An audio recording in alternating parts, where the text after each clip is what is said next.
What's going on, everybody? It's your boy Shooky from Shook Earth Media, and I just wanted to get a quick video out about some of my impressions of the Life is Strange Remastered game. As you guys know, I love Life is Strange. It's one of my favorite games ever, and re-experiencing the game is always a good time, so I'm not going to complain about it.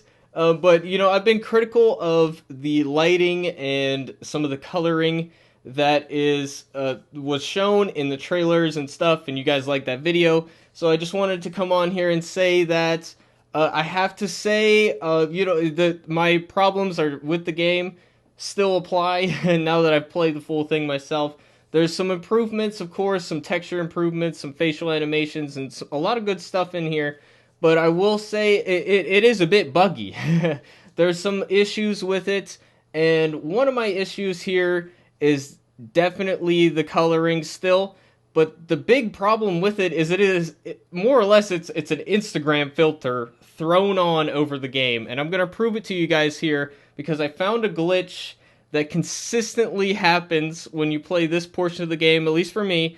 And I have found that there's one particular action that you do in Max's dorm here in episode 1 that turns off the filter. So you can see that it's a filter right here. When you go to this drawer here and open it up, you will see that the filter will go away. So we'll click on that here, and you will see it.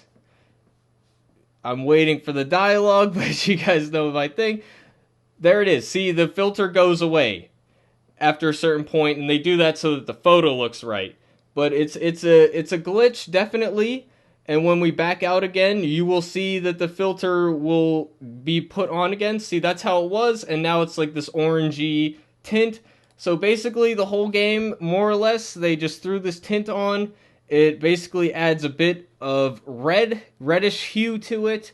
That is basically increasing the color temperature of the game overall, and they threw up the contrast way up. And they threw vignettes over everything. So the vignettes I was talking about, it's on more or less like every shot in this game. So if you're a person like me that's going to be bothered by something like that, I mean, this whole game, I really just wish that there was a way to turn the filter off. If I could turn the filter off, I wouldn't really necessarily have an issue. I would be able to just I would just be able to turn it off and have the game how I want it to be. But you guys saw that filter there. Let's just show you another example. When you're in Dana's room, that is where the game is way too bright. So I can't just turn up the gamma and expect everything to be fine. Because if I could do that, again, I would have less of an issue with it. But the fact is that the bright parts are too bright and the dark parts are too dark. And this is as a result of blasting up the contrast and just essentially throwing an Instagram filter over the game. Instead of changing the light sources themselves in the game, they just threw a filter on it. And it's just a fact at this point. I'll show you guys another example, and I'll get to that in a second. So here's an example of the vignettes again. And one of the issues is that the center of the vignette, it's a lot more washed out. It's like there's it is a filter. So it in the middle, it doesn't look like natural light. It looks especially brightened. And at the edges of the frame, you got the vignette going on. Yeah, you can see here, we got Dana in the middle here. And her skin color looks really washed out. And it's almost like the same color as the wall behind it. And that's because, again, the vignette is really focused on her. Yeah, I mean, this might be the worst example I've seen yet. Just look at how yellowish this is. And this is just default gamma, so that's just how the game is. But most of it's too dark, so I can't just turn it up. Okay, so this is Dana. I said the other girl was Dana. I forget her name right now. But you could see how bright this room is. The lighting in this room is so dark. Or no, so bright, rather. And the rest of it is dark. So, a lot of people were telling me in the comments and stuff like, oh, and you can see the vignette there on the left when the camera pans. But yeah, I can't just turn up the brightness and have that be it, because the filter that they're doing blasts up the contrast so much that the bright frame looks like this. It's overexposed. And the thing about this is a game about a photographer. This is an artsy game. You can't just throw an Instagram filter over an artsy game and expect it to be better. Especially a game about a photographer. Max, if she was playing this game, would look at it and say that this is overexposed. And there are plenty of scenes where she would say that this is underexposed.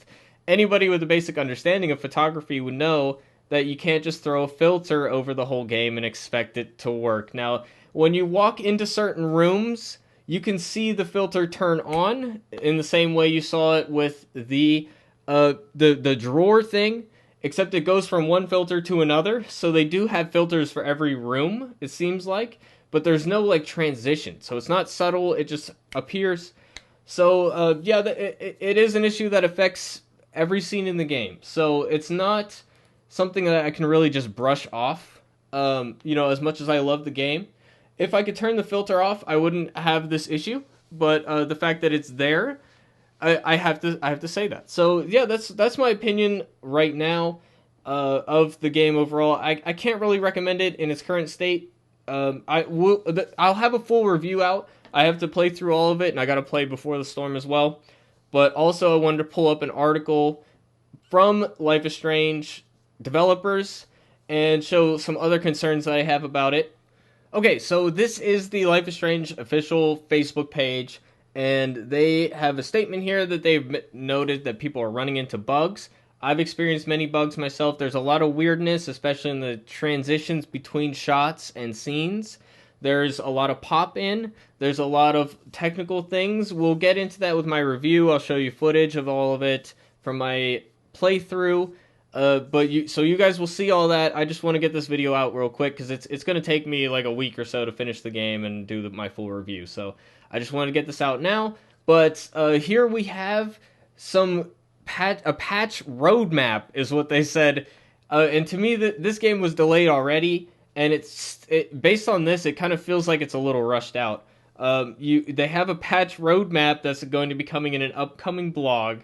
For now, we're happy to share some preliminary details. They are fixing crashes in Before the Storm on PlayStation 4, and also there's some missing subtitles. That some of that's to be expected. They do have a workaround where you can change your language and then change it back, so that it's good to know that there's a workaround. But discolored character shaders, they're talking about that. Here's a big one though. We can confirm that a 60 FPS mode will be coming to Life is Strange Remastered for PS5 and Xbox Series X in a later patch. I cannot believe that this game launched without a 60 frames per second mode. What is the point of a remaster at this point? To me, that's like not really acceptable. And if I had purchased it on one of those platforms, I would be quite upset about that. To me, that's like the number one upgrade for a console version is just a higher frame rate. I mean, honestly, they could just re-release it as is with a few upgrades here and there with the 60 FPS mode, and that would be enough to call it a next-gen version. But the fact that it doesn't even have 60 FPS mode on these new consoles, I would have been upset about it. I'm playing on PC, so I got 60 FPS, no problem. But to me, it's just like the fact that they didn't have that at launch, it just feels like it's rushed out. So that's just what I wanted to say, guys. And yeah, I'm still enjoying it because it's one of my favorite games, so any excuse to revisit it is cool. And my comments thus far have only applied to Life is Strange 1. I haven't played Before the Storm yet, so that will be coming. So yeah, I'm going to be posting my playthrough, and I hope you guys come along and enjoy it with me. And it's been a good time, but I just wanted to get this video out to say that the color issue does still apply. And it's essentially just an Instagram filter that is glitching out, and it is very obvious that it's really just a camera effect and not really any changes to the lighting in the world. So that's what I wanted to come on and say, guys. Let me know what you think in the comments down below. If you think I'm being too nitpicky, that's cool. Somebody called me a Karen in one of my videos on the comments, and that's fine. I mean, to me, it's like, this is a remastered version. They needed to prove to me that I need to get this when I could just boot up the old one. And as of right now, if I didn't have this channel, I probably wouldn't have purchased it based on the marketing material. At launch, I might have bought it down the line. But, I'm not feeling bad about it because it's one of my favorite games, and it's not bad enough that it's like a problem. It's still fun. It's still the same story. It's new facial animations are good.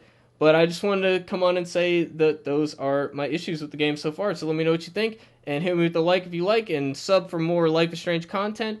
And we will be back with Life is Strange videos when I can get around to it. So thanks for watching, guys. I'll see you in the next one. Peace out, everybody.